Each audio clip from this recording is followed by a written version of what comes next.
February of 1996, sort of. You see, this game was planned to be released at that time, but it was cancelled. There was a lot of promotional material for it, though. It is, of course, Virtual Bomberman. Yes, a second Bomberman game on Virtual Boy was planned, but as the Virtual Boy failed to sell, the game was cancelled, and we're left with just the promotional material. The maps are, well, red, as we'd expect from the Virtual Boy. It was going to be a more traditional mainline Bomberman game with 5 worlds, each with its own rideable mount, similar to the Louis. And this purple guy here? That's God Bomber. The story is that after the last game where Bomberman saved the Bomber Nebula, yes, a direct reference to Super 3, this guy, God Bomber, appears, together with his otherwise unspecified companion, the ultimate machine beast god. And we need to fight him, but he has eyes so filled with sadness. A friend or a foe,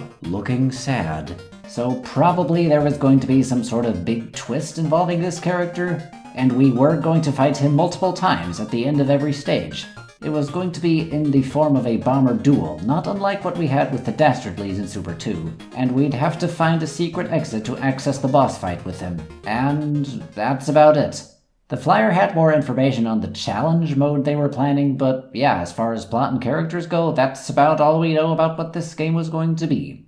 So at this point, we've already seen them coming up with other origin stories for Bomberman. Apparently he had a grandfather, or at least he isn't the first bomber anymore. So if I tried to bring up the whole Mitsumori story at this point, it would make me look kinda silly, wouldn't it? Well then, please explain to me, what is he doing right here?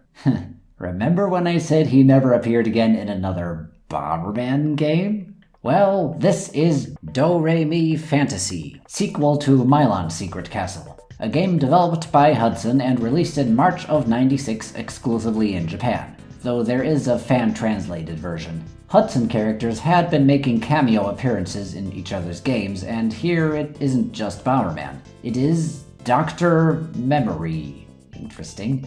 And he just recently constructed these Bombermen. So 6 years ago counts as recent? You can pick either one to bomb this wall here blocking your path, and that's it. That's the cameo. 6 years after we'd heard nothing from him, suddenly Mitsumori does still exist, and here it is finally said, in Japanese, that he is the creator of Bomberman. Except his name is Dr. Memory now, and it's just a cameo appearance, so it isn't canon. But the information in the cameo could be. Somebody at Hudson still remembered Mitsumori as the creator of Bomberman all these years later and put him in here. Possibly the art director Shoji Mizuno, who also did character design for Bomberman. So although it's obscure, someone at Hudson still considered Mitsumori to be Bomberman's creator at this point. That's why I can't dismiss him entirely. But that would mean he should be hiding somewhere in the Bomberman universe. Hell if I know where. Him as a dentist, though? I'll pass on that. Phew, that out of the way, let's look at our next proper Bomberman game, Super Bomberman 4, released exclusively in Japan for the Super Famicom. The game isn't very text-heavy. It is possible to play through it without knowing Japanese, but nonetheless there is a fan translation for this one. Super special thank you to Svambo here for the translation. It's a brain. Following up on the brain in a jar we saw at the end of Super 3, we see that Bagura has a new set of bombers to send after us. White and black bombers are just, napping in a space bus, as you do, when they are attacked by Bagura's minions and sent into a time portal. And Honey falls in too. She'd been featuring in a bunch of commercials, now she gets to be in the game as well. Guess she was on the bus too. Oh, and Blue just sleeps through the whole thing, I guess. And there goes Kotetsu. As for the new team of bombers, there are some more name shenanigans involved. They are called the Bomber Shitenu, and their leader is Bomber Great. Shitenu means 4 heavenly kings, and it is a concept from Buddhism. But these characters did see one other appearance in a later game that did get an official localization, and there they were called the 4 Bomber Kings in English. Not Bomber King, and not King Bomber either, 4 Bomber Kings. And the leader was called Great Bomber instead of Bomber Great. I'm going to be using these official localizations even if they're not called that yet. So white and black bombers need to fight their way through different time periods, defeat the Bomber Kings, Great Bomber and Bagura, and return to the present. We have co-op mode again, and what's this? No Louis, but we can ride on top of some of the enemies we defeat, be they organic or mechanical, and they give you special abilities such as dashing or passing through walls and such. We can even defeat multiple of the same enemy and have some extra eggs to carry around with us. So if we lose one mount, we can take another from our stock, provided they weren't destroyed by an explosion. They drag behind you and can be destroyed, so take good care of them. One new item here is the cage. Bomb it open to free an assistant bomber who will try to help you out on the stage. The assistance bombers that can appear are red, green, light blue, dark blue, gold, honey, and kotetsu. We start in the first area, prehistory. It has dinosaurs that float, and caveman huts that spawn infinite cavemen until you destroy the hut. Hey, are we killing people in the past? One of those could be Dr. Mitsumori's ancestor. Dr. Memory. Stuff changes, you know? Try not to change too much stuff in the past or you could create a paradox or a timeline split or something.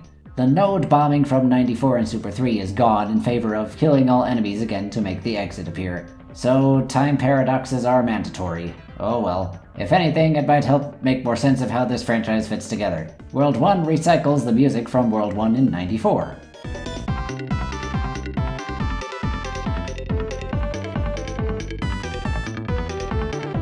And if you're confused about these other portals behind hard blocks, those are only accessible in co-op mode. See, the glove doesn't just allow you to throw bombs here, you can also throw other characters that aren't generic enemies that kill you when you touch them. So you can throw the rival bombers and even your co-op buddy. The portals lead to bonus stages where you can collect a bunch of goodies. Nice! In Area 1, we face the first of the 4 Bomber Kings, Hammer Bomber, so called because he doesn't have a hammer but instead a flail that he can swing around. This new P power-up? That's not a power bomb, that's a push. Use it to push other players around. Our music for the rival bombers and the area bosses are the tracks used for the regular bosses and the final boss in Super 3 respectively.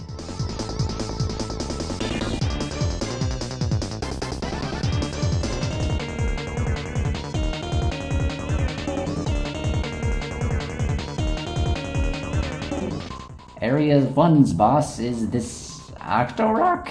Floating on a rock. With the prehistoric area behind us, we move on to Edo period Japan, complete with multicolored ninjas, minecarts, springs, and the Planet Inferno music from 93.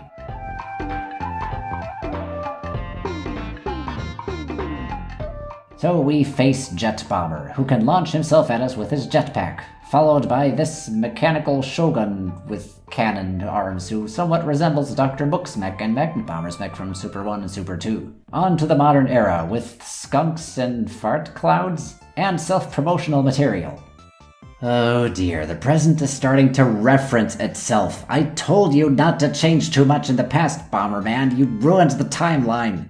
And here are some blue dudes with hammers. 'Cause that's what you think when you think of the present day. Hey, they have more hammers than Hammer Bomber, another remix of a long-standing Bomberman track from TG16.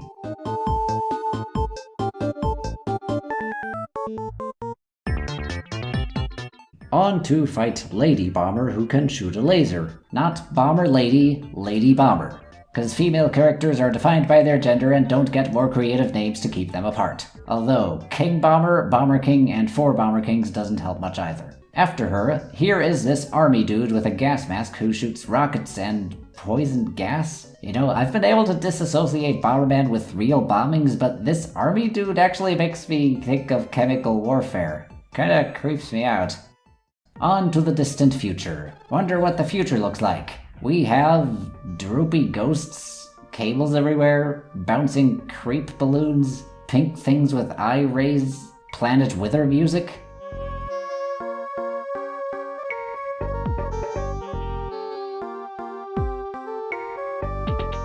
How did the future get this messed up? Can I have that army dude back, please?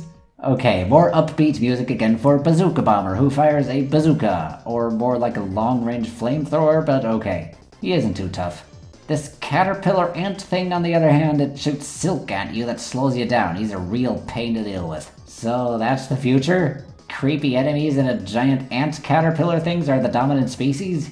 How are we gonna fix the timeline now? We enter subspace for a rematch with all the 4 Bomber Kings.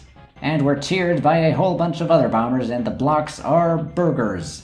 Does that mean McDonald's rules the subspace between time periods? Wouldn't surprise me. Nice rendition of Bagura's spaceship music.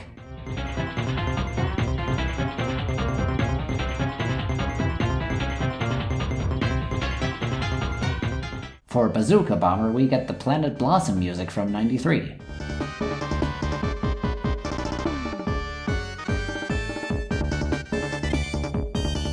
At last, the leader of our rival bombers, Great Bomber. He can turn invincible for a short time, apparently. Oh, well, that was easy. Okay, Bagura and your weird new mech thing, it's on! Oh, the 4 giant bosses again. Well, alright then. This music is taken from Bomberman 94.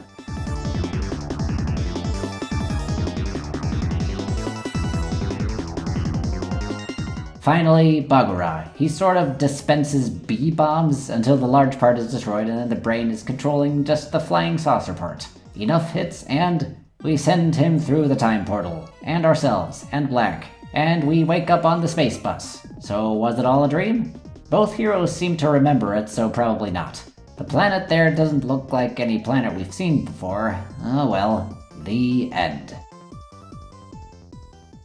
For battle mode, there's a champion mode where we can duel the 4 Bomber Kings a bunch of times in a row, and the new Maniac mode where we can set handicaps as well as define what power-ups and how many of them should be available in the match. The 4 Bomber Kings and Great Bomber are playable characters, complete with their special abilities, and our bonus game for the victor is this race car minigame.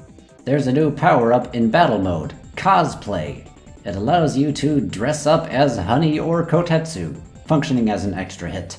Oh, and I like how if you put in a wrong password, Bagura hatches out of the egg. And that's just about Super Bomberman 4. Got a little creepy in some parts. Technically, Black Bomber already traveled through time in Battle Load Runner, but now time travel is more or less canon to the mainline Bomberman games. We haven't seen the last of time travel, nor have we seen the last of Bagura and his brain. Wonder where he came from in the first place. Everything about him is a mystery. We'll just have to see if the next games will help us make more sense of this mess.